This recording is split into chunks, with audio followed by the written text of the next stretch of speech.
Kelly, welcome to the cave. Thank you for having me. Thank you for coming on. The listeners, the viewers, exciting time for you. You have a new project at CW's, All-American, Homecoming. Describe that feeling right now. It's amazing, to be telling this story during this time.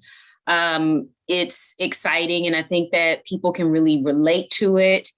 And working with everybody was a dream. It felt like a family. So it feels great. It feels right.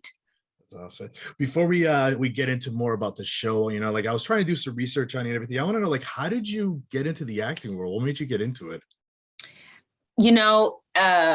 I've told this story a lot, and it always brings me joy. So I definitely love to share it. I was in the 5th grade, and my teacher, Mr. Hornsby, asked if we wanted to put on a play, Charlie and the Chocolate Factory, or Willy Wonka and the Chocolate Factory.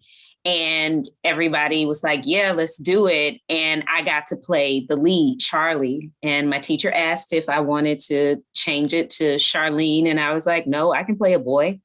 And did it and fell in love with it. And then my daddy took me to see the 5 Heartbeats. And I think that really kind of solidified my love of this acting thing, even though I didn't know what it was. I didn't know that you could make money doing it. It was just like, oh, this is something that I want to be a part of. That's great.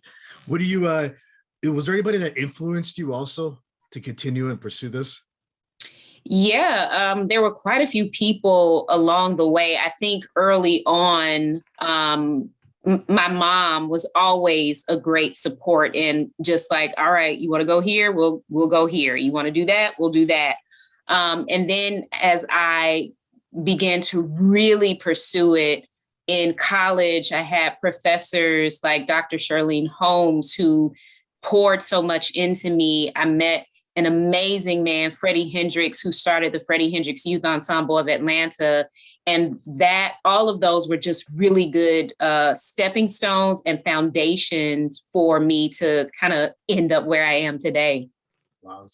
So what do you feel is your biggest accomplishment so far? Because you've worked on some great projects. And one of my favorite projects that you've been on was Pitch a couple of years ago. And to this day, I'm still bummed that was one of those shows that just didn't make it after one season. Yeah, I know. I was really bummed that it didn't make it either. I thought that it was a great show. I thought the writing was excellent. I thought that it was different and fresh. So that was something that really broke my heart, that it did not get to continue. But honestly, I would say, and I'm sure people would not necessarily agree with my answer to what I consider my greatest accomplishment is, but I think my greatest accomplishment is that I stayed. I stayed out here, and I'm still here in California pursuing the dream. I was told to ask you, we've been hearing little rumblings though about Pitch, maybe like a reboot or like a continuation. Have you heard anything else more about this? I have not heard anything else about it. I know that there were like a group of fans that started a petition, which I was like, yes, start the petition, go for it. I would love it if it came back. I unfortunately haven't heard anything. So yeah, let's jump right into your new project, All-American Homecoming. I got to know, were you a fan of the original? Did you go back to watch the original after you booked this? I was already a fan. My husband started watching it first. And, I would come in and out of the house, see him watching it. He was like, babe, you really got to watch this show. So I got into it when it went to Netflix, the first season, and I binged it and I fell in love with it. And I started telling everybody about it. And I got my mom hooked on it. And it's one of the very few shows that my husband and I would watch live. Okay. And so I was already a fan of the show, so that when All-American Homecoming came around, I was like, yes, please. So how did you get approached for this now? Was this an audition? Do you know somebody that called you?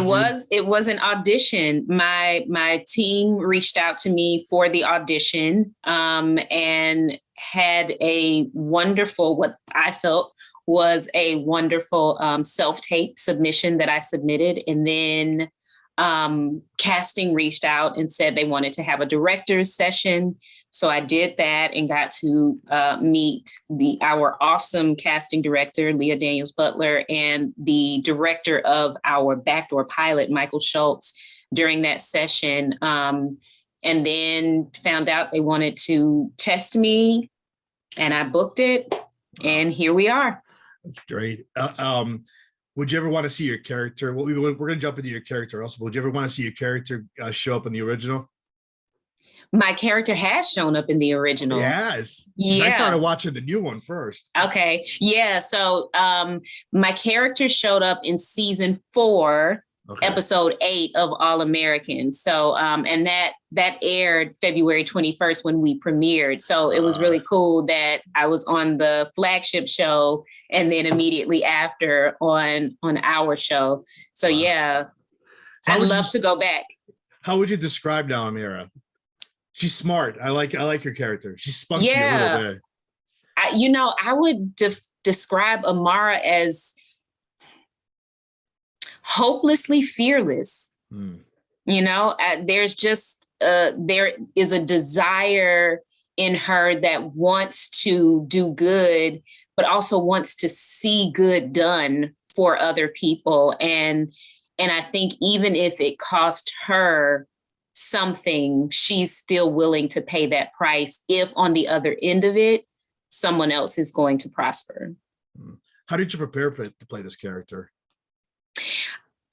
Amara is very much like me. And so there was that I was able to tap into, but I think also just how I prepare for any other character is just by seeking the truth, understanding who this character is, creating the backstory, in addition to what I've already been given, and just building this world and making it as real as possible so that I can be as authentic and honest as possible in the role. Did you get a chance to put any input to this character also, how you want to play her? Yeah, I think the amazing thing about writers is that they are really good listeners and they watch. And so I feel like as the season has kind of progressed, it has felt like, oh yeah, this is something that Kelly would say. Or this is something that, yes, Amara would say, but it definitely feels like it's one and the same. And so I feel like what I have brought to it, they have also seen and taken into account. And listen, I'm not taking credit for anything that these amazing writers have written.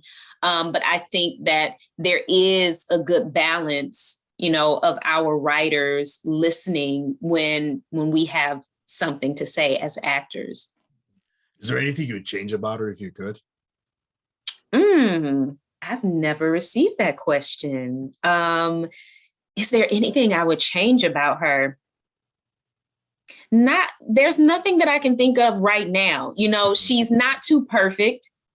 She's flawed. I think, sometimes she does need to chill out a little bit. Like I think that she is a human, like a regular, normal human being who's not too perfect, who's not too jacked up. She's just a woman trying to figure stuff out. Now you play the aunt for Jeffrey Maya's character, Simone Hicks, also. Describe that chemistry, because it looks like there's certain scenes where you're like a mother figure to her, pretty much. Yeah.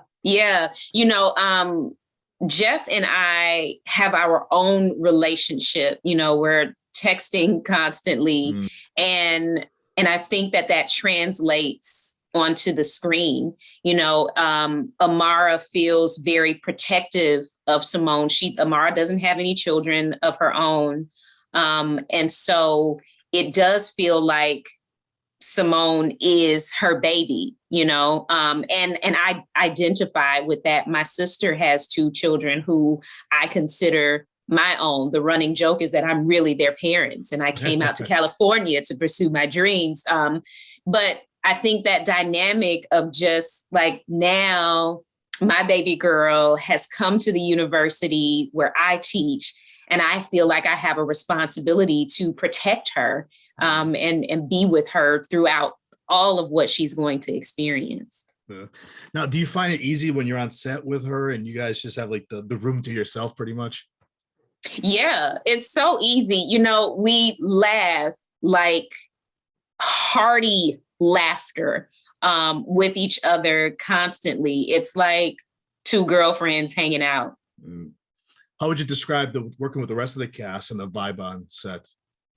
Everybody else is great. I would describe it as a family. And our showrunner and creator, Nkechi, Nke is what we call her. She is such a wonderful leader, and family is so important to her. And it flows from the head down. And what she has created for us is something that it's a dream, you know, where we are able to come in and not like no family is perfect. And I won't say that we're perfect. We have our ups and downs, but the beautiful thing about it is because we already know this is a family, we're going to work through it and we're going to figure it out. And then we still going to love each other and keep it moving.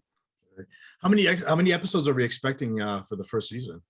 13. Wow. 13 episodes. Yeah. So episode 6 will air this coming Monday. Yeah. So yeah.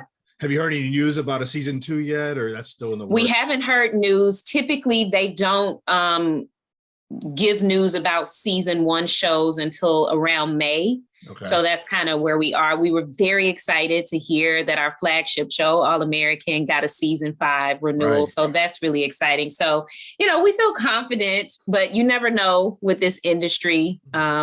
Just taking it one Monday at a time. That's right. Now, what's next for you now? Any other projects that you're allowed to tell us about that you're working on for the viewers and listeners to find out about? Yeah, I did a feature film last year that I saw. We premiered just with the cast and crew a couple of weeks ago, called Honor Student.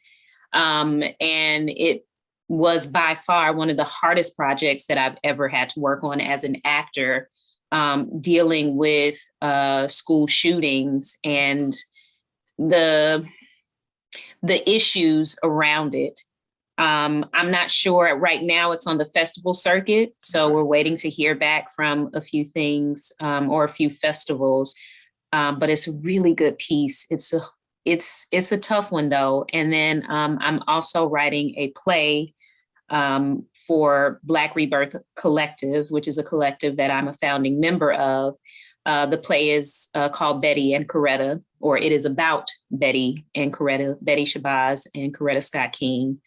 It's an imagined meeting between these two ladies, which was inspired by Jeff Stetson's play, The Meeting, which was an imagined meeting between Malcolm X and Reverend Dr. Martin Luther King. Is your goal to try to get that up and running in a theater? It is. That's amazing. That is the goal. Amazing. Yeah. So it's, it's challenging. It's challenging. And I think my challenge is getting out of my head and just putting it on the page. Hey, if you don't try, you don't fail, right? Is that what they say? Yeah, absolutely. So, all right, Kelly, lastly, how can the listeners and the viewers find you on social media? You can find me on Twitter and Instagram at Kelly M. Jenrette and Kelly Jenrette on Facebook. Kelly, this was great. Thank you for coming on the show. Thank you so much for having me.